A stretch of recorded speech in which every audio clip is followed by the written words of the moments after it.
अपने हाथों को उठाकर बोलो, खुदाबंद आज तेरा वचन मुझे छुटकारा दे। हिलाओ अपने हाथों को थैंक यू जीसस बोलते हुए। मांगो मांगो ऊंची आवाज में, तेरा वचन आज मुझे छुटकारा दे, तेरा वचन आज मुझे छुए, तेरा वचन मुझसे बात करे। ऊंची आवाज में।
आज उसका रूह आप पर उतरे और आज सेम वापिस ना जाएं प्रभु यीशु मसीह के नाम में। तारीफ करो जोर से जोर से जोर से। अपने पड़ोसी को बोलो, तू छुटकारे के लिए तैयार है, क्योंकि जैसे ही तू परमेश्वर के वचन को सुनेगा तू छुटकारे को पाएगा। आवाज आ रही है सबको? कोई है जिसको आवाज नहीं आ रही, क्लियर नहीं आ रही, जिसको आवाज क्लियर नहीं आती? ओके, सिर्फ ये बीच में कुछ लोग क्लियर नहीं आती। नेक्स्ट टाइम यहां बक्सा एक्स्ट्रा लगाओ। किसी को आवाज क्लियर नहीं आ रही, हाथ उठाओ तो। अगर क्लियर नहीं आ रही आवाज, ओके, सिर्फ इधर है सिर्फ, और एक साइड पे है। तारीफ करो जोर से। मेरा ये बिलीव है कि क्यों एक विश्वासी को बाइबल पढ़ने के लिए बोला गया और परमेश्वर ने भी आपको वचन के साथ जुड़ने के लिए कहा। जब भी हम पवित्र वचन पढ़ते हैं, बाइबल को पढ़ते हैं, हमने देखा है कि किस तरह से परमेश्वर ने अपने लोगों की जिंदगियों में काम किया। और वचन हमें सिखाता है कि किस तरह से परमेश्वर अपने लोगों की लाइफ में काम करता है। वचन की नॉलेज छुटकारा है। इमेजिन करो, जो संसारिक नॉलेज है वो छुटकारा पैदा कर देती है। जो संसार की नॉलेज है वो छुटकारा पैदा कर देती है संसारिक दृष्टि में। इमेजिन करो, जो वचन है, जो वचन की नॉलेज है, जो परमेश्वर की नॉलेज है, वो कितना बड़ा छुटकारा आपकी लाइफ में पैदा कर सकती है। एक एग्जांपल मैं आपको देता हूं। बाइबल कहती है कि जब पौलुस को पकड़ लिया गया और पौलुस के ऊपर मुकदमा चलाया गया, तो पौलुस को मालूम था कि ये लोग कुछ खराबी करना चाह रहे हैं। और बाइबल कहती है कि पौलुस को उस देश के लॉ के बारे में मालूम था। और बाइबल कहती है पौलुस ने कहा, मैं कैसर की दुहाई देता हूं, मैं राजे की दुहाई देता हूं। और उस देश में एक कानून था कि अगर कोई कैदी राजा की दुहाई दे तो उस पर नेक्स्ट मुकदमा राजा के सामने ही चलाया जा सकता है, दूसरे लोग उस पर मुकदमा नहीं चला सकते। और बाइबल कहती पौलुस को ये लॉ, ये कानून मालूम था, और जैसे ही उसे कैसर के सामने ले जाया गया, उसने अपनी गवाही कैसर को दी, और फिर वहां पर उसने जेल में रह के, बाइबल कहती कैसर की सारी राजभवन की जो पलटन थी, जो हजारों पुलिस वाले थे, सबको मसीह कर दिया, सबको परमेश्वर में लेके आया, और हर एक जन यीशु मसीह के वचन को जान गया। एक संसारिक नॉलेज जो थी, पौलुस को मालूम था कि इस देश का कानून जो वो क्या कहता है, और उस तरफ से जब उसको एक संसारिक नॉलेज थी, उस तरह से उसने कितना बड़ा छुटकारा अपनी लाइफ में हासिल किया। मैं आपसे यह कह रहा हूं कि अगर संसारिक नॉलेज छुटकारा पैदा कर सकती है, तो इमेजिन करो जो परमेश्वर के संविधान की, वचन की, जो हमारा स्पिरिचुअल संविधान है, उसकी नॉलेज हमारी लाइफ में कितना बड़ा छुटकारा पैदा कर सकती है। आमीन। आज जब लोग, आपको मालूम, लोग आजकल जो माहौल पिछले दिनों में चल रहा था, लोग आपको बोलते थे, ये धर्म पर, इसने धर्म परिवर्तन किया है, इस पे केस कर दो।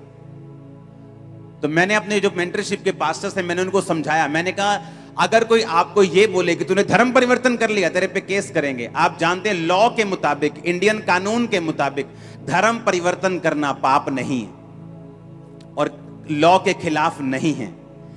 आप लॉ के हिसाब से रोज धर्म चेंज कर सकते हैं और कानून आपको इजाजत देता है, कोई बंदा आप पर कुछ नहीं कर सकता।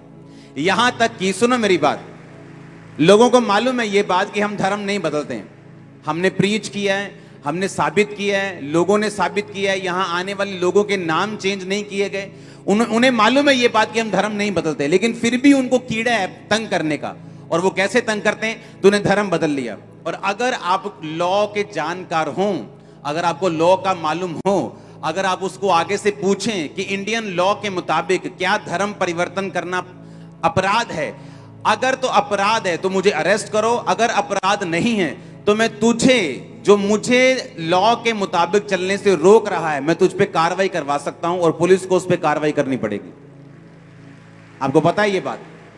यहां तक कि अगर आपके ऊपर कोई पुलिस वाला भी इस विषय पे केस करता है कि आप लोगों ने धर्म परिवर्तन किया, तो उस पर भी केस बनता है, उसको सस्पेंड किया जाता है। ऐसा हुआ है गुरदासपुर में, जहां हमारे लोगों को पकड़ के लेके गए और बोला कि धर्म परिवर्तन करवा रहे हैं। वो पुलिस वाला जो पकड़ के लेके गया वो सस्पेंड हुआ, क्योंकि आपको अगर लॉ की नॉलेज है, आपको यह मालूम होना चाहिए कि धर्म परिवर्तन करना अपराध नहीं, लालच देकर धर्म परिवर्तन करना अपराध है। और लोगों को मालूम है हम लालच नहीं देते, आपको भी मालूम है, हाँ या ना? अगर कोई ये बोलता है कि तूने लालच देकर धर्म परिवर्तन किया है, उसको बोलो प्रूफ कर।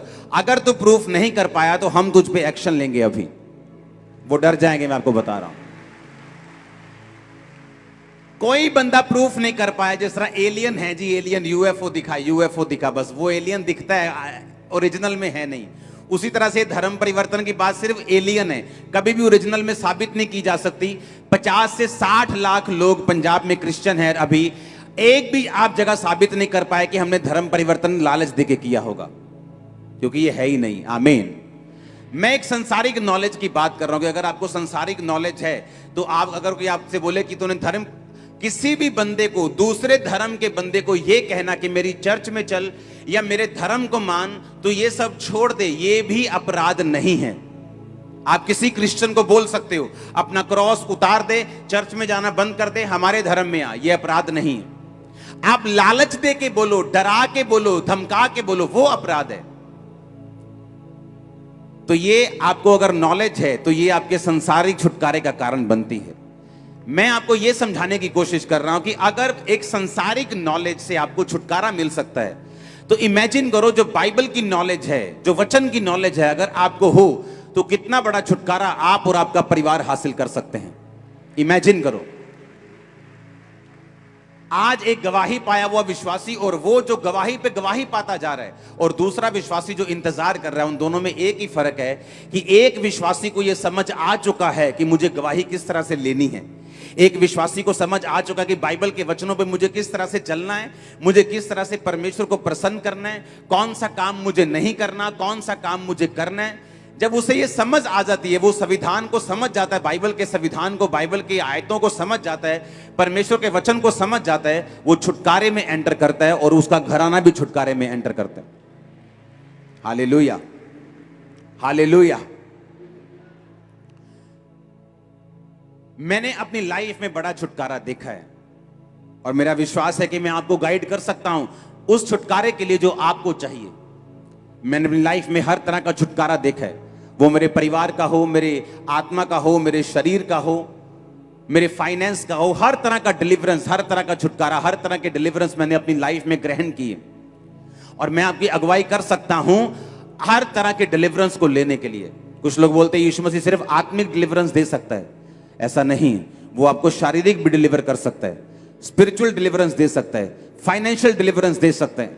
उद्धार कई तरह का है, सिर्फ शारीरिक नहीं, सिर्फ चंगियाई नहीं, सिर्फ आत्मा का उद्धार नहीं, फाइनेंस का भी उद्धार है, देश का भी उद्धार है, परिवार का भी उद्धार है। हर तरह का उद्धार है बाइबल में जो परमेश्वर आपको दे सकता है, अगर सिर्फ हम उसके वचन को सुने ध्यान से तो। आमीन, हालेलुया। अपने पड़ोसी को बोलो ध्यान से सुनना, अपने पड़ोसी को बोलो ध्यान से सुन। आमीन। जिस छुटकारे की मैं आपसे बात कर रहा हूं, जो छुटकारा आपको चाहिए, मैं आपको बोल चुका हूं कि स्पिरिट में वो छुटकारा आपके अंदर एंटर कर चुका है। ये जस्ट आपके अंदर ग्रो होगा और आप टेस्टिमनीज के साथ वापस आना शुरू हो जाएंगे। अब जो चीज मैं आपको बताना चाहता हूं, अगर आप ऐसे लोगों की बात करें जो बाइबल में हमारे हीरो हैं, जो अब्राहम है, जो दाऊद है, जो सुलेमान है, जो पतरस है, जो पौलुस है, अगर हम उनकी बात करें कि उनकी जिंदगी में जो छुटकारा आया वो किस तरह से आया, नोट करो अपनी बुक में इब्रानियों की पुस्तक 11 उसकी 8 से लेके 19 आयत तक। उसमें लिखा, विश्वास ही से अब्राहम जब बुलाया गया तो आज्ञा मानकर ऐसी जगह निकल गया जिसे मिरास में लेने वाला था, परंतु वह ना जानता था कि मैं किधर जाता हूं, तो भी निकल गया। विश्वास ही से उसने प्रतिज्ञा किए हुए देश में, परदेसी देश में परदेशी के समान रहकर इसहाक और याकूब समेत जो उसके साथ उसी प्रतिज्ञा के वारिस थे तंबुओं में वास किया, क्योंकि वह उस स्थिर नींव वाले नगर की बाट जोहता था जिसका रचने वाला और बनाने वाला परमेश्वर है। बाइबल कहती है कि विश्वास से अब्राहम निकल गया। कहां पर? परमेश्वर ने कहा अपने देश को, अपने परिवार को छोड़ दे और चला जा उस देश को जो मैं तुझे दिखाऊंगा। बाइबल कहती है उसने इंतजार नहीं किया और निकल गया घर से। यह भी मालूम नहीं था कि मैं इधर को जाऊं, उधर जाऊं, इधर जाऊं कि इधर जाऊं। जस्ट इतनी आज्ञा मिली थी कि अपने घर से निकल, अपना बैग पैक कर और निकल जा। जो देश मैं तुम्हें दिखाऊंगा उस देश में चला जा, अपने घर, कुटुंब, परिवार को छोड़ के चला जा।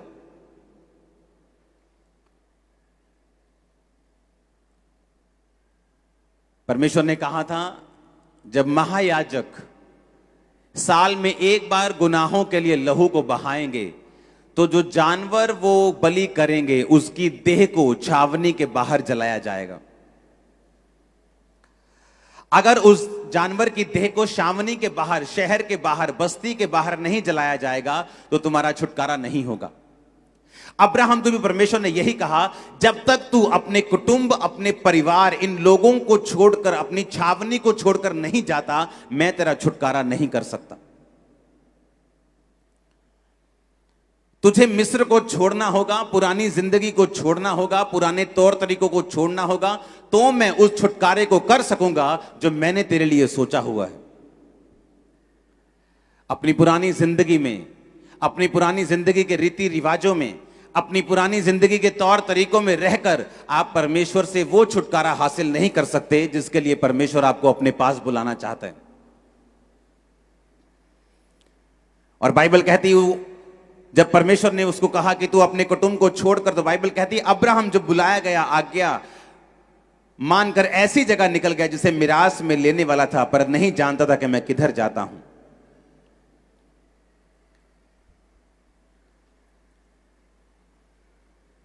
पहला कारण छुटकारे का,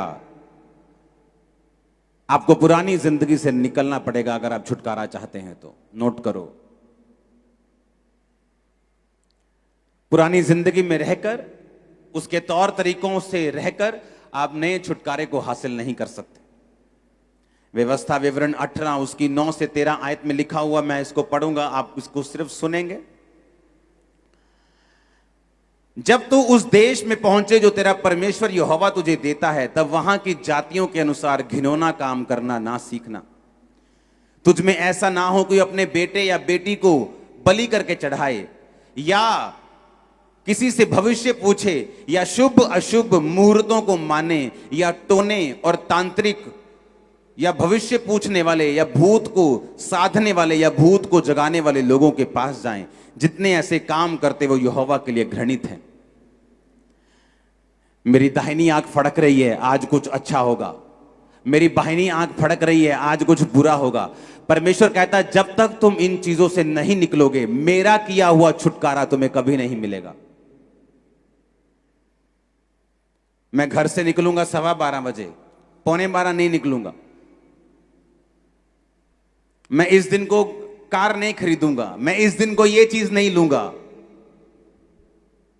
परमेश्वर ने कहा जब तक तुम अशुभ और शुभ मुहूर्तों को मानते रहोगे, मैं तुम्हारा छुटकारा नहीं कर पाऊंगा।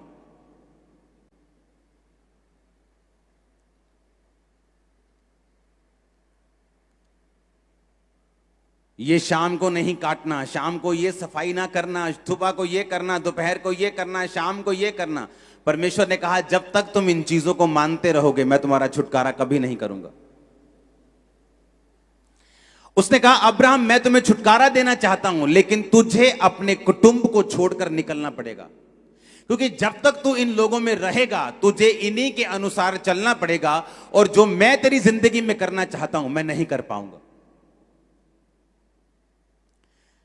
क्योंकि परमेश्वर जो उसकी लाइफ में करना चाहता था, उसके लिए उसको यह मालूम होना चाहिए था कि सर्वशक्तिमान परमेश्वर ने ही मुझे यह बड़ा छुटकारा दिया है। जहां अब्राहम रहता था उस देश के लोग बहुत बुद्धिमान समझे जाते थे। वो आपके सिर को देखकर आपका भविष्य बता देते थे। तो परमेश्वर को मालूम था कि जब तक अब्राहम इन लोगों में रहेगा, मैं अब्राहम को ब्लेस नहीं करूंगा। कई बार मैं आपको बता चुका हूं कि मेडिकल साइंस, डॉक्टर्स परमेश्वर ने खड़े किए हैं। बाइबल बताती है, पौलुस ने कहा तिमुथियुस को अपने पेट के बार बार बीमार होने का दाखरस काम मिलाकर, बाइबल बताती है यीशु मसीह ने कहा बीमार को वैद्य की जरूरत है। इसीलिए परमेश्वर ने कहा बीमार को वैद्य की जरूरत है। अगर परमेश्वर को यह बोलना होता कि बीमार को वैद्य की जरूरत ही नहीं है, वो सिर्फ मेरे पास आए, ऐसा नहीं। लेकिन कई बार परमेश्वर वैद्य की दवाई, मेडिकल साइंस को काम नहीं करने देता, ताकि आपको यह मालूम हो कि आपकी लाइफ में जो हीलिंग हुई है वो सिर्फ परमेश्वर ही कर सकता था और उसी ने की है। इसलिए हम ऑपरेशंस के खिलाफ नहीं है, हम दवाइयों के खिलाफ नहीं है। हम लोगों को यही बोलते हैं आप पर हीलिंग की प्रार्थना हुई है, डॉक्टर कंफर्म करेंगे कि आपके पेट का रोग चला जा चुका है, आपका कैंसर खत्म हो चुका है, आपको दवाई की जरूरत नहीं। डॉक्टर आपको बोलेगा दवाई की जरूरत नहीं, हम आपको नहीं कहेंगे दवाई की जरूरत नहीं। हम क्यों कहेंगे? आप मेरी बात समझ रहे कि नहीं? परमेश्वर ने कहा बीमारों को वैद्य की जरूरत है। अब यहां पर जब परमेश्वर को मालूम था कि मैं अब्राहम को जो ब्लेस करना चाहता हूं, इसको अपना बेटा, अपना वंश देना चाहता हूं। 75 साल का था अब्राहम और अभी तक उसके बच्चा नहीं हुआ था। लेकिन परमेश्वर को मालूम था कि पुरानी जिंदगी में रहते हुए, पुराने सब मुहूर्तों को, अशुभ अशुभ शुभ चीजों को मानते हुए मैं अब्राहम का बड़ा छुटकारा नहीं कर सकता। इसलिए परमेश्वर ने कहा, जब परमेश्वर आपको कोई बात करने के लिए कहता है, जैसे परमेश्वर ने मेरे दोस्त सारे छुड़वा दिए जब मैं मसीह में आया, एक भी दोस्त नहीं था मेरे पुरानी जिंदगी का जिससे मैं रोज बात कर सकूं। क्या करता मैं उनसे बात करके? वो सिर्फ दारू की बात करते, नशे की बात करते, लड़कियों की बात करते, और कोई बात वो नहीं करते। और धीरे धीरे परमेश्वर ने वो दोस्त 1-2 महीने में मेरे छुड़वा दिए, क्योंकि परमेश्वर जानता था कि जब तक ये पुरानी जिंदगी में रहेगा, एक बड़ा छुटकारा, एक बड़ी लाइफ, एक बड़ी योजना जो मैं इसे दिखा रहा हूं, ये देख नहीं पाएगा। उसके लिए मुझे पहले इसको अलग करना पड़ेगा, अलग करके तैयार करना पड़ेगा, और उसके बाद मैं इसे सिखाऊंगा, समझाऊंगा, खड़ा करूंगा, छुटकारा दूंगा, जैसा आज आपके सामने है। तो परमेश्वर को मालूम था ये चीज कि मुझे इसको तैयार करना है। जब कुम्हार मिट्टी बनाने के लिए बर्तन को तैयार करता है तो वो क्या करता है? पहले ग्राउंड में से एक ग्राउंड में से एक जगह से मिट्टी को इकट्ठा ही करता है वो। अगर बर्तन बोले कि नहीं मुझे बर्तन भी बनना है, मुझे सबसे अलग भी दिखना है, मुझे वो मिट्टी नहीं बनना जो पैरों के नीचे आती है, मुझे वो बर्तन बनना है जो मुंह से लगाया जाता है, लेकिन मुझे इसी मिट्टी में रहना है, मुझे इसी ग्राउंड में रहना है। तो ऐसा पॉसिबल नहीं, उसे उस ग्राउंड से निकालना पड़ेगा अगर उसे मिट्टी का बर्तन बनना है तो। बाइबल कहती है जब उसे ग्राउंड से निकाला जाएगा, उसे अलग ले जाया जाएगा, और फिर उस पर क्या होता है, उसको बपतिस्मा दिया जाता है, मिट्टी को गीला किया जाता है, मिट्टी को गूंथा जाता है। इसलिए बपतिस्मे के बिना कभी भी आपका छुटकारा नहीं होता, बाइबल कहती है।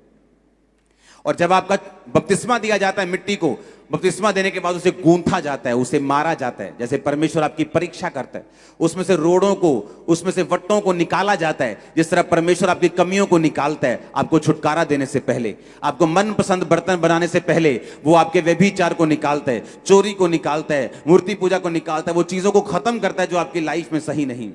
उसके बाद क्या करता है, जब आप में से अशुद्धियां खत्म हो जाती, फिर वो आपको बर्तन के ऊपर, उस मिट्टी की मशीन के ऊपर रखता है, अंदर से सहारा देता है, बाहर से ठोकता है। परमेश्वर आपको परीक्षा में डालता है, अंदर से सहारा भी देता है ताकि आपको अच्छी शेप दी जा सके। उसके बाद वो आपको आग में रखता है, कई बार परख में रखता है, आग की परख में रखता है। उस परख के बाद जब आप निकलते हैं, फिर आप एक ऐसा बर्तन होते हैं जो अपने घर ले जाकर लोग मुंह से लगाना चाहते हैं।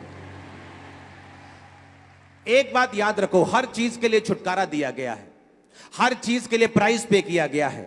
अगर आज इंडिया आजाद है, इसके लिए प्राइस पे किया गया है, लोगों ने अपनी कुर्बानियां दी हैं। अगर आज आप आराम से यहां बैठे हैं तो फौजियों की कुर्बानियां आज भी हो रही हैं बॉर्डर के ऊपर। इसलिए यह बात हमेशा याद रखो कि अगर कोई छुटकारा आपको चाहिए, उसके लिए आज भी आपको उस छुटकारे के लिए कुर्बानी देनी होगी। आपको अपने टाइम की, अपनी विल की, अपनी इच्छा की, क्योंकि आप उसी ग्राउंड में रह के, उसी दुनिया में रह के, उन्हीं दोस्तों में रह के, उन्हीं रिश्तेदारों में रह के आप परमेश्वर के बड़े छुटकारे को अपनी जिंदगी में हासिल नहीं कर सकते।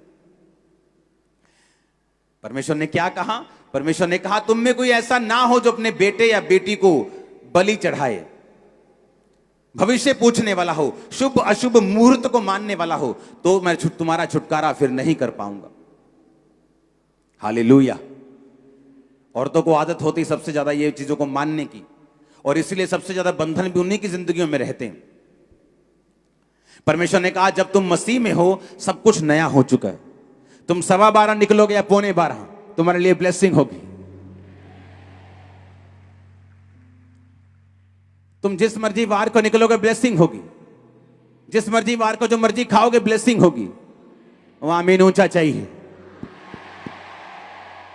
हालेलुया। यहां पे अब्राहम को छुटकारा कैसे मिला? बाइबल कहती उसने परमेश्वर की आवाज को सुना कि अगर परमेश्वर मुझसे कह रहा है तो ये मेरे फायदे के लिए है। वो मुझे दुखी नहीं करना चाहता, वो मुझे बोर नहीं करना चाहता, वो मुझे तंग नहीं करना चाहता, पर वो मेरी जिंदगी में बड़ा छुटकारा देना चाहता है। इसलिए परमेश्वर ने कहा तुम्हारी सोच में मेरी सोच में जमीन और आसमान का फर्क है, तुम्हारे काम करने के तरीकों में मेरे काम करने के तरीकों में जमीन और आसमान का फर्क है। इसलिए हमें उसी के अनुसार चलना है जो परमेश्वर कहता है, जो वचन कहता है। अगर हम उसी चीज के अनुसार चलेंगे तो बड़ा छुटकारा आप पाने वाले हैं यीशु मसीह के नाम में। हालेलुया। दूसरी बात, छुटकारा उनको मिलता है, दूसरा पॉइंट यह है आज की मीटिंग का, छुटकारा उन लोगों की जिंदगियों में हासिल होता है जो परमेश्वर की योजना को अपनी जिंदगी के छुटकारे से भी ज्यादा बड़ा स्थान देते हैं। अब्राहम को मालूम था कि परमेश्वर ने उसे बेटा देने के लिए बुलाया है। अब्राहम को मालूम था कि परमेश्वर ने उसके वंश को बढ़ाने के लिए बुलाया है। पर बाइबल कहती एक समय ऐसा आया जब अब्राहम को यह शक रूपी विश्वास हो गया कि अब उसके बेटा नहीं हो सकता। और जब दूत ने कहा कि अगले साल तेरे बेटा होगा, उसने कहा अब मुझसे मजाक ना कर, मेरी पत्नी जो बहुत बूढ़ी हो चुकी है, जिसका मासिक धर्म बंद हो चुका है, अब हमारे संतान नहीं होगी। लेकिन हम परमेश्वर में ही हैं, हम भागे नहीं हैं, हम दौड़े नहीं हैं, हम यहोवा से दूर नहीं हुए, हम अपने देश में वापिस नहीं गए। हालेलुया।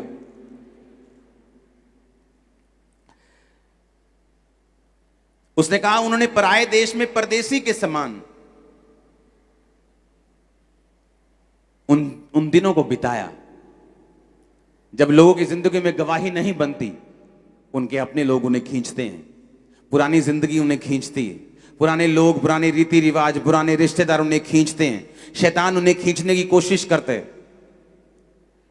लेकिन जब अब्राहम को मालूम होगा कि मैं जिस परमेश्वर के पीछे चला हूं, ये जीवित परमेश्वर है, एकमात्र परमेश्वर है, बाइबल कहती परदेसी के समान उसने जीवन बिताया, और उसको एक दिन यकीन हो गया कि अब मेरे बच्चा भी नहीं होगा, तो भी उसने परमेश्वर की आराधना करनी नहीं छोड़ी। किन लोगों की जिंदगी में छुटकारा एंटर करता है, किन लोगों की जिंदगी में छुटकारा जाता है? वो लोग जो परमेश्वर को, उसकी योजना को अपने छुटकारे से भी ज्यादा प्यार करते हैं, अपनी हीलिंग से ज्यादा प्यार करते हैं, अपनी प्रार्थना के उत्तर से कम परमेश्वर से ज्यादा प्यार करते हैं, उन लोगों की जिंदगी में छुटकारा एंटर करते हैं। बाइबल कहती जब परमेश्वर ने, जब हम उत्पत्ति 22 उसकी 1 से 13 आयत में पढ़ते हैं, तो परमेश्वर ने एक बार अब्राहम को कहा कि जा और फलाने फलाने पहाड़ पर जाके, फिर अब्राहम इन बातों के पश्चात ऐसा हुआ कि परमेश्वर ने अब्राहम से कहा कि हे अब्राहम, उसने कहा देख मैं यहां हूं। उसने कहा अपने पुत्र को, अर्थात एकलौते पुत्र इसहाक को जिससे तू प्रेम रखता है, संग लेकर मोरिया देश में चला जा, और वहां एक पहाड़ के ऊपर जो मैं तुझे दिखाऊंगा, वहां उसकी बलि देना। हालेलुया। अब जब परमेश्वर ने उसको बलि देने के लिए कहा, तो बाइबल कहती उसने अपनी पत्नी से भी सलाह नहीं की। उसको मालूम था मैं सलाह मशवरे में पड़ जाऊंगा तो मैं आत्मा से हट जाऊंगा। उसने अपने बेटे को तैयार किया, उसने अपने गधों को तैयार किया, अपने सेवकों को तैयार किया, अपने बेटे को बिठाया, सब कुछ लिया, साथ में छुरी ली और निकल गया। रास्ते में उसका बेटा पूछता रहा कि पिता सारा कुछ हमारे पास है, लकड़ी है, सब कुछ है, लेकिन बलि कहां है, होम बलि की भेड़ कहां है? तो उसने कहा बेटा परमेश्वर इंतजाम करेगा उस भेड़ का। उस बेटे को इतना भी मालूम नहीं था कि मैं ही वो भेड़ हूं जो आज कुर्बान होने जा रही। सुनो मेरी बात, जब वहां पे पहुंचा पहाड़ के पास, तो जब उस पे छुरी बढ़ाकर इसहाक को गले को काटने लगा, तो आवाज आई कि अब्राहम अब्राहम, अपने बेटे को मत मार, अपने लड़के पे हाथ मत बढ़ा, क्योंकि तूने जो अपने निज पुत्र को भी नहीं रख छोड़ा, इस कारण मैं जान गया हूं कि तू परमेश्वर का भय मानता है। जब परमेश्वर आपको छुटकारा देता है तो वो आपका कर्जदार नहीं है। परमेश्वर ने कोई आपका कर्जा नहीं देना। अगर उसने आपको अपने पास बुलाया तो वो आपका कर्जदार नहीं है। वो आपका कर्जदार नहीं कि उसने आपको छुटकारा देना ही देना है, नहीं तो लोग क्या कहेंगे, उसे कोई परवाह नहीं है लोग क्या कहेंगे। जब परमेश्वर आपको पुत्र बना लेता है तो वो देखता है कि जो पुत्र की वारिस की, जो मेरे वारिस की चीजें हैं, जो आपकी मिरास है, जो आपकी ब्लेसिंग्स हैं, उनको देने से पहले मैं ये जांच लूं कि ये मेरा बेटा है या नाजायज संतान है, बाइबल कहती है।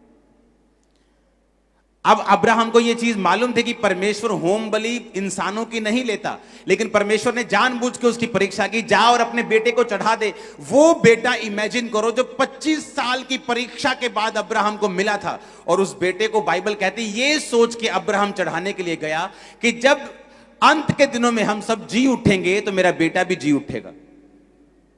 इमेजिन करो किस लेवल का प्यार वो परमेश्वर से करता था, किस लेवल की आज्ञाकारिता में वो था, कि जो वायदा परमेश्वर ने उसके साथ किया था।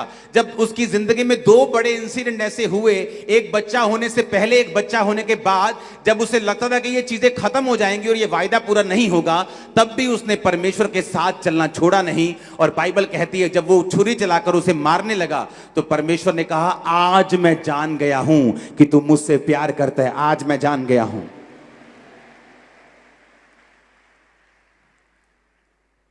और परमेश्वर ने फिर कहा अब मैं तुझसे बड़ी जाति बनाऊंगा, अब मैं वो सारे वायदे तेरी जिंदगी में पूरा करूंगा।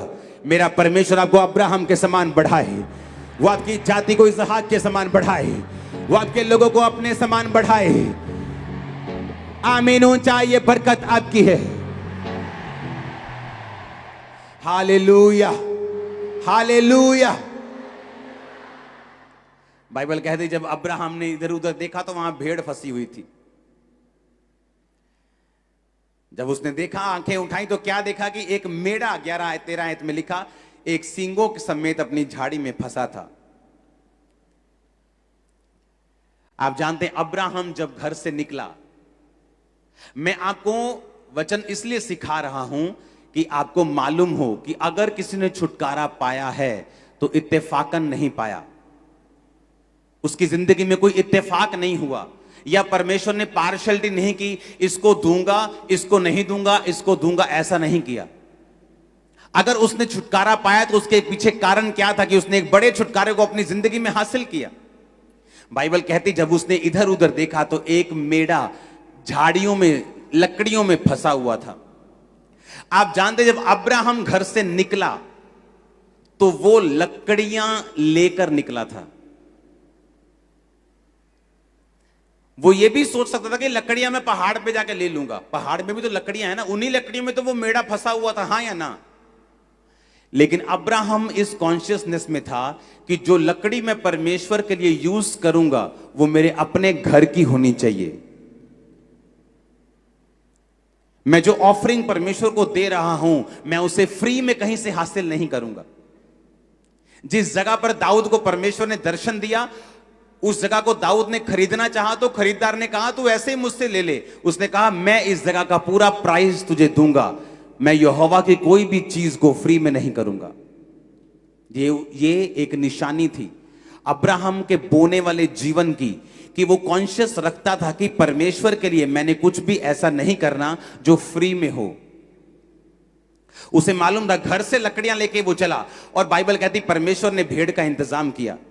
अगर कोई ऐसा होता जो लकड़ियां भी वहीं से लेता तो शायद वहां लकड़ियां खत्म हो चुकी होती तो भेड़ा किसी लकड़ी में फंसता ना। जब आपके दिमाग में, आपकी स्पिरिट में यह बात आ चुकी है कि मुझे बोना है, आपकी स्पिरिट में यह बात आ चुकी है मुझे अलग टाइम में रहना है, आपकी स्पिरिट में यह बात आ चुकी मैं मसीह में हूं, पुरानी बातें बीत गई, जब मैंने बपतिस्मा लिया तो शुभ अशुभ मुहूर्त सब खत्म हो गए, सब आंखों का फड़कना बंद हो गया, सब 12:15 12:45 खत्म हो गए, सब तरह के जादू टोने टोटके सब खत्म हो गए। अब मैं मसीह में आजाद हूं, परमेश्वर मेरे साथ है, उसका आत्मा मेरे साथ है, जब मेरी मर्जी में जाऊं खुदाबंद मेरे साथ रहेगा। That's it. उस दिन आप छुटकारे में एंटर कर जाएंगे, उस दिन आपका छुटकारा हो जाएगा, उस दिन आप समझ जाएंगे कि परमेश्वर ने आपको फ्री होने के लिए बुलाया है। हालेलुया, जोर से बोलो हालेलुया, आमीन। अब्राहम के अंदर यह आदत थी कि अब्राहम ने अपने छुटकारे को खुदावन से कम प्यार किया है। आज अगर मैंने छुटकारा हासिल किया हुआ है, यहां बैठा हूं, तो मेरी ये टेस्टिमनी है कि मैंने अपने छुटकारे से पहले परमेश्वर से प्यार किया है। एक समय था जब मैं अपने छुटकारे के लिए परमेश्वर को बड़ी ताने मैंने देता था कि परमेश्वर तू लोगों का छुटकारा कर देता है, मेरा नहीं करता, तू लोगों को हील कर देता है, मुझे नहीं करता, मैं भी सेवा करता हूं लेकिन तू मुझे टच नहीं करता, मैं भी सेवा करता हूं लेकिन तू मुझे हील नहीं करता, मैं प्रार्थना करता हूं लोग चंगे हो जाते हैं, मैं मीटिंग करवाता हूं दूसरे लोग टेस्टिमनीज दे जाते हैं, मेरे सामने लोग आके अधरंग से ठीक हो जाते हैं, फिर चर्च आना शुरू कर देते हैं, लेकिन मेरा छुटकारा तो नहीं करता। लेकिन मैं ये नहीं जानता था कि परमेश्वर की योजना मेरी जिंदगी में बड़ी है और वो मुझे छुटकारा देना चाहता है, लेकिन वो मुझे ट्रेन कर रहा था कि अगर मैं छुटकारा ना भी पाऊं तो क्या मैं सेवा करने के लिए तैयार हूं, क्या परमेश्वर को मानने के लिए तैयार हूं, क्या उसकी सेवा करने के लिए उसको प्यार करने के लिए तैयार हूं। जितने लोगों को छुटकारा चाहिए ये बात को इमेजिन करके सोच के अपनी जिंदगी में पकड़ के रखना, गंढ बन के रखे हो पंजाबी च कहते हैं। अगर अपने छुटकारे को परमेश्वर से ज्यादा प्यार करोगे तो छुटकारा कभी आपको हासिल नहीं होगा। सबसे पहला प्यार आपको परमेश्वर को करना है। बाइबल कहती है अब्राहम ये जानकर भी कि अब मेरे बच्चा नहीं होगा उसने यहोवा को नहीं छोड़ा। ये जानकर भी जो बच्चा हो गया है अब इतने सालों बाद और बड़ा हो गया है फिर भी कुर्बान करने के लिए चल पड़ा बिना किसी सलाह मशवरे के। यह साबित करता है कि अब्राहम परमेश्वर से प्यार करता था। तीसरा पॉइंट लिखो अपने कॉपी और पेन में। अगर आपका ध्यान आत्मिक नहीं है तो भी आपकी जिंदगी में आपको छुटकारा नहीं मिलता। जितने लोग सिर्फ चंगाई को ढूंढते हैं, सिर्फ बरकत को ढूंढते हैं, सिर्फ मेरा डाइवोर्स कैंसिल हो जाए, सिर्फ मेरा एक्सीडेंट ये मैं ठीक हो जाऊं, और उन्हें आत्मिक जिंदगी से कोई लेना देना नहीं। प्रार्थना की या नहीं की, चोरी की आदत है कि नहीं है, व्यभिचार करते हैं कि नहीं करते, हम अभी भी शुभ अशुभ मुहूर्तों को मानते हैं कि नहीं मानते, हम ये काम करते हैं कि नहीं करते, उनको कोई मतलब नहीं। उनको अपनी आत्मिक जिंदगी से कोई मतलब नहीं, प्रार्थना की है कि नहीं कोई मतलब नहीं, वचन पढ़ते हैं, बाइबल पढ़ते हैं कि नहीं पढ़ते, रोजा रखते हैं, गालियां निकालते हैं कि नहीं, उन्हें कोई मतलब नहीं। बाइबल कहती है, जब हम इब्रानियों की पुस्तक 11 उसकी 10 आयत को पढ़ते हैं तो वहां लिखा, क्योंकि वह उस स्थिर नींव वाले नगर की बाट जोता था जिसका रचने वाला और बनाने वाला परमेश्वर है।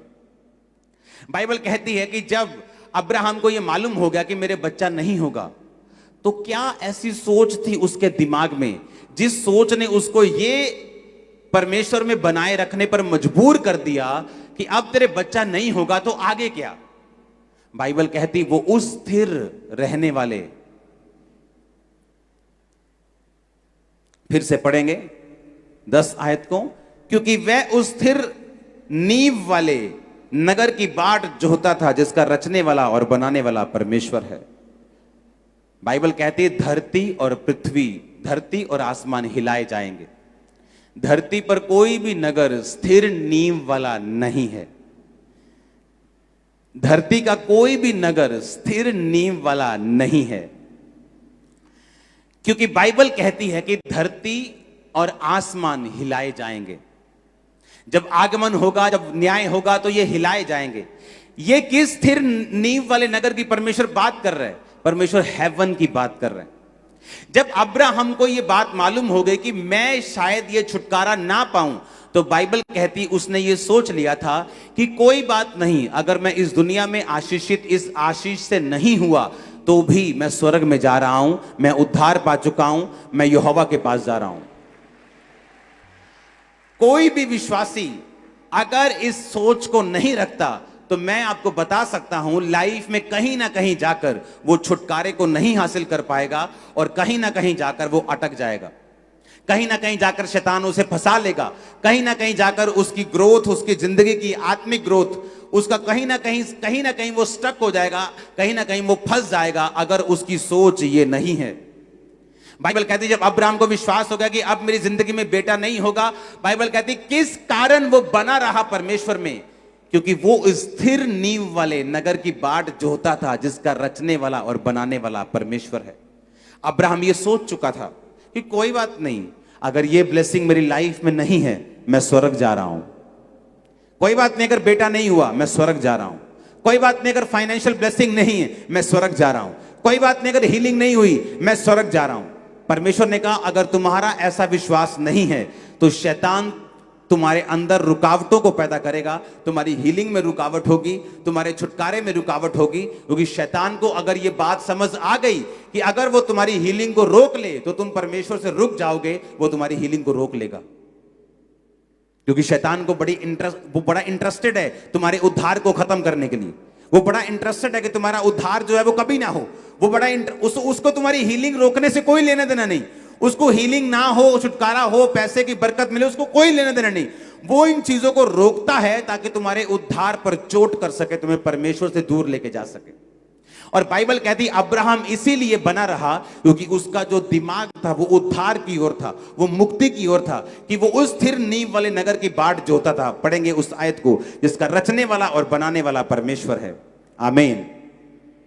मैं आपको फिर कह रहा हूं, अगली आयत में लिखा विश्वास से सारा ने बूढ़ी होने पर गर्भ धारण करने की सामर्थ पाई। सामर्थ तब काम करती है जब आपके अंदर फेथ होता है। फेथ सिर्फ यही नहीं, विश्वास सिर्फ यही नहीं कि एक दिन प्रभु मुझे चंगा करेगा या उसके कोड़े खाने से मैं चंगा हो चुका हूं। विश्वास इसको भी कहते हैं, वो चंगा करे ना करे, वो मेरा परमेश्वर है, मैं स्वर्ग जा रहा हूं, मैं उद्धार पा चुका हूं, मैं परमेश्वर की संतान हूं। आमीन। और जब आप ऐसा विश्वास रखते हैं, जब आपका विश्वास अटल है, आपने परमेश्वर में जीने और मरने का फैसला कर लिया है, आप भी सामर्थ पाएंगे इम्पॉसिबल चीजों को पॉसिबल करने की। वचन कहता है सारा ने सामर्थ पाई गर्भ धारण करने की। मैं आपको सामर्थ देता हूं यीशु के सामर्थी नाम में सब कुछ धारण करने की। मैं अनॉइंट करता हूं आपको यीशु मसीह के सामर्थी नाम में सारा की तरह ब्लेसिंग लेने की सामर्थ को आपकी लाइफ के ऊपर रिलीज करता हूं। आमीन हो जाए बरकत तुम्हारी है चर्च। Hallelujah, hallelujah. याद रखो, मेरी बात को कान खोलकर सुनना। दुनिया की हर ब्लेसिंग आप लोगों के लिए बनाई गई है। दुनिया की हर बेस्ट चीज तुम्हारे लिए बनाई गई है। आपको क्या लगता है दुनिया की बेस्ट ब्लेसिंग पापियों के लिए बनाई गई? दुनिया की बेस्ट मैरिज लाइफ पापियों के लिए बनाई गई? दुनिया की बेस्ट फाइनेंशियल लाइफ पापियों के लिए बनाई गई? बताओ तो, हां या ना? दुनिया की बेस्ट ब्लेसिंग जीसस ने बनाई है और आपके लिए बनाई है, पर उनको लेने का तरीका है। अगर तरीका नहीं आता तो सफर करेंगे हम फिर। अगर तरीका नहीं आता तो बल्ब बेचने वाला भी कई बार अंधेरे में रह सकता है, अगर उसकी दिक्कत हो दुकान में। तो अपनी अगर कनेक्शन कटे हुए हो तो बेचता बल्ब हो तो उसके अपने दुकान में अंधेरा रह सकता है। छुटकारा परमेश्वर ने हमें सिखाया है किस तरह लेना है। दिमाग आत्मिक रखना है, दिमाग स्वर्ग के ऊपर रखना है, दिमाग उद्धार के ऊपर रखना है कि मेरा उद्धार हो चुका है, मैं स्वर्ग जा रहा हूं। ये आनंद आपके अंदर होना चाहिए। अगर ये आनंद आपके अंदर है तो आप परमेश्वर को कभी नहीं छोड़ेंगे, चाहे आपकी प्रार्थना का उत्तर कुछ देर के लिए ना भी आए तो।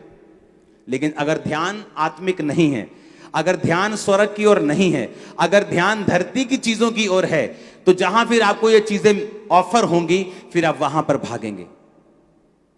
फिर जब कोई बोलेगी बहन जी बाबा बहुत सियाना, एक कर ही आ जाओ बस, आप जाएंगे, क्योंकि आपको अपनी आपके कैंसर से शिफा चाहिए। और परमेश्वर आपको सिर्फ शिफा नहीं देना चाहता, वो आपके लिए बड़ी योजना रखता है। वो आपके परिवार को सेव करना चाहता है, वो आपको लंबी आयु देना चाहता है, वो स्वर्ग के अधिकारी आपको बनाना चाहता है, वो जयवंत जीवन आपको देना चाहता है। लेकिन उसको लेना हमने लेना है तरीके के साथ, हमने लेना है सही रीति के साथ, सही तरीकों को अपनाते हुए उसे हमने लेना है। इसलिए अच्छी चर्च में जाना जरूरी है, जीवित चर्च का हिस्सा बनना जरूरी है। इसलिए जहां वचन की गहराई हो उस चर्च में जाना जरूरी है, जहां सामर्थ्य हो वहां जाना जरूरी है, ताकि जो छुटकारा बाइबल में आपके लिए निर्धारित है आप उसे पा सकें। आमीन, आमीन। कितनों को मेरी बातें समझ आ रही हैं? और ये परमेश्वर का प्लान है आपकी लाइफ में कि अगर आप पुरानी जिंदगी से अलग नहीं होते, छुटकारा नहीं होता। मैंने आपको एग्जांपल समझाई है, मिट्टी के बर्तन की कुम्हार किस तरह से उसे बनाता है। वो उसे दुनिया से अलग करता है, वो उसे आम ग्राउंड से अलग करता है, उसको उसकी अशुद्धियां निकालता है, उसको पानी का बपतिस्मा देता है, उसको गूंथता है, फिर उसको बर्तन पे रखता है, फिर उसको आग में रखता है, फिर जाकर वो बर्तन बनता है। लेकिन आज का विश्वासी आग में नहीं जाना चाहता, आज का विश्वासी परख में नहीं जाना चाहता। वो बर्तन बनना चाहता है आदर का, लेकिन परख में जाना नहीं चाहता। लेकिन बाइबल कहती है जितने भक्ति के साथ जीवन बिताना चाहेंगे वो सब लोग सताए जाएंगे। हालेलुया, ऊंची आवाज से बोलो हालेलुया।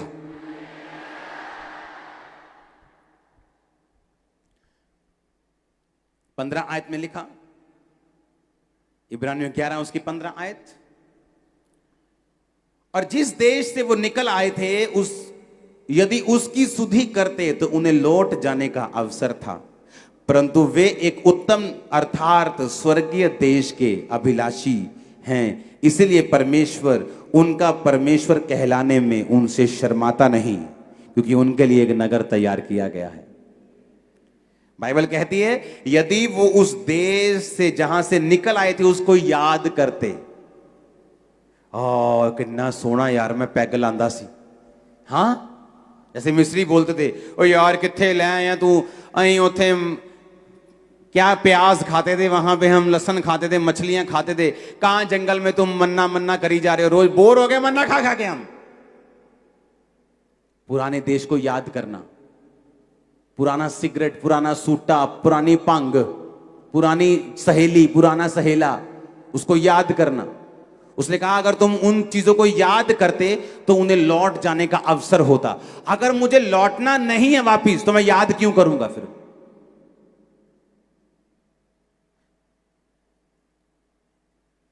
जिस गली मुझे जाना ही नहीं है मैं उसका एड्रेस क्यों पूछूंगा? जो काम मुझे करना ही नहीं है मैं बैठकर पुराने दोस्तों के साथ उसे क्यों डिस्कस करूं कि हम कैसे पैग लगाते थे, हम क्या बातें करते, मैं क्यों बात करूं ऐसी? भाई कहता अगर उन्होंने उस देश में लौटना होता तो उसे याद करते, पर कहता उन्होंने लौटना नहीं था क्योंकि वो स्वर्गीय देश के अभिलाषी थे। जब तुम स्वर्गीय देश के अभिलाषी हो, दुनिया की ब्लेसिंग्स तुम्हारे पांव चूमेंगे, याद रखना। दुनिया की ब्लेसिंग्स, मैं फिर कह रहा हूं, तुम्हारे पांव चूमेंगी अगर तुम स्वर्गीय देश के अभिलाषी हो तो। शैतान तुम्हारी कोई ब्लेसिंग रोक नहीं सकता अगर तुम स्वर्ग को देख रहे हो तो। अगर तुमने विश्वास कर लिया है कि मैं स्वर्ग जा रहा हूं, ब्लेसिंग मायने नहीं रखती, तो याद रखो मैंने कहा ब्लेसिंग आएगी नहीं, मैंने कहा तुम्हारे कदम चूमेगी ब्लेसिंग यीशु मसीह के नाम में। Hallelujah, hallelujah. ये परमेश्वर का वायदा है बाइबल में। पढ़ो दोबारा से 15 आयत। मैं 1 2 3 पढ़ूंगा, आप पढ़ेंगे मेरे साथ। 1 2 3। फिर से पढ़ेंगे इब्रानिया 11 उसकी 15 आयत को मैं 3 गिनूंगा, ऊंची आवाज में सब लोग पढ़ेंगे। 1 2 3।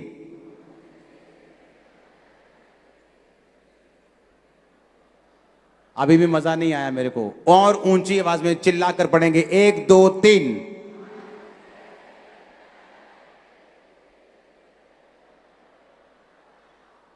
कहता जिस देश से वो निकल आए थे अगर उसकी सुधि करते तो, अगर उसे याद करते तो लौट जाने का अवसर होता। मिस्री याद करते रहते थे, ओ उस देश में हम मछलियां खाते थे, ओ उस देश में हम प्याज खाते थे, ओ उस देश में हम ये खाते थे, तुम हमें जंगल में मरने के लिए लेके आए हो। उन्हें ये नहीं दिख रहा था कि तुम बच गए हो, उन्हें ये नहीं दिख रहा तुम गुलामी से आजाद हो गए हो, तुम शैतान की गुलामी से आजाद हो गए हो, तुम आगे जा रहे हो। परमेश्वर तुम्हें कहीं बेस्ट देशों में लेके जा रहा है जहां तुम अपने मालिक खुद होंगे, जहां तुम खुद राज करेंगे। वो नहीं देख रहे थे, लेकिन हम क्या खाते थे, ओ हम कौन सा पाप करते थे, कौन से ब्रांड का गुटखा खाते थे, कौन से ब्रांड की बियर पीते थे, कौन से ब्रांड की सिगरेट, सब याद आ रहा है। अगर कहता तुम्हें वो याद करते तो लौट जाने का अवसर होता। इसका मतलब हमें याद नहीं करना। दिमाग में जब याद आए तो और जगह दिमाग लगा लो। बाइबल कहती है अपने विचारों को काबू में रखना है, अपने विचारों को पकड़ लेना है और मसीह के अधीन कर देना है, ताकि परमेश्वर की ब्लेसिंग तुम में बनी रहे। आमीन। अपने विचारों को पकड़ के रखना है। अगर मुझे जाना ही नहीं जिस रास्ते में, मुझे जिस गली में फ्रेंडशिप कहीं करनी नहीं, मैं उस गली से निकल के क्यों जाऊंगा? मैं आधा अधूरा कच्चा पक्का क्यों रहूंगा? लोग आधे अधूरे कच्चे पक्के हैं, रहते मसीह में, करते कुछ और है। अगर मुझे व्यभिचार नहीं करना तो मैं नहीं तेरे नाल गल करनी। आधा घंटा यही बात होती, नहीं तू रख फोन, नहीं मैं नहीं तेरे नाल गल करनी। अगर मुझे बात नहीं करनी, मैं हेलो क्यों कर रहा हूं? मुझे नहीं करना, मैं काट दूंगा, ब्लॉक कर दूंगा अगर मुझे हेलो नहीं करनी तो। आमीन। बात यह है कि हम खुद सीरियस नहीं है अपनी डिलीवरेंस के लिए। और मैं आपको दावा करता हूं, ये 7 हफ्ते डिलीवरेंस का वचन सुनो और बाय फोर्स टेस्टिमनीज के साथ वापस आओ यीशु के नाम में। आमीन, आमीन। आपको यह बात समझनी होगी कि आपको स्वर्गीय देश के अभिलाषी होना होगा। 16 में लिखा, वे एक उत्तम अर्थात स्वर्गीय देश के अभिलाषी हैं। जो उनके अंदर अभिलाषा थी वो स्वर्गीय देश की थी, वो स्वर्ग की थी। आपके अंदर जो अभिलाषा होनी चाहिए वो स्वर्ग जाने की होनी चाहिए कि मैं स्वर्ग का वारिस हूं, मैं अनंत जीवन मैंने पा लिया है। तो बाइबल कहती है जो स्वर्ग के वारिस होने के लिए आनंदित हैं वो अपनी शरीर की ब्लेसिंग्स को भी पा लेंगे। परमेश्वर वचन में एक बात कहता है, उसको मैं बोलकर आमीन करूंगा और उसके बाद हम प्रार्थना करेंगे। परमेश्वर वचन में कहता है कि जिस परमेश्वर ने अपना एक लौता बेटा तुम्हें दे दिया, क्या वो संसार की आशीषें तुमको नहीं देगा? इमेजिन करो,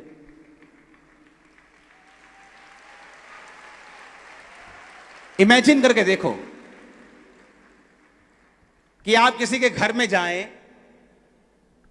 वो अपना सबसे कीमती चीज आपको दे दे और आप भी गिलास और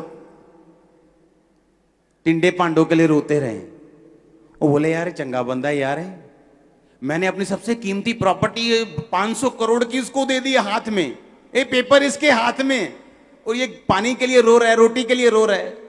इसका दिमाग ठीक है कि नहीं? परमेश्वर कहता अगर मैं तुझे भूल जाओ, यहां लाखों की भीड़ है, भूल जाओ, सोचो मैं बैठा हूं, मैं आपसे बात कर रहा हूं, अगर वो तुझे अपना एक लौता बेटा यीशु दे सकता है, और तुझे क्या नहीं दे सकता।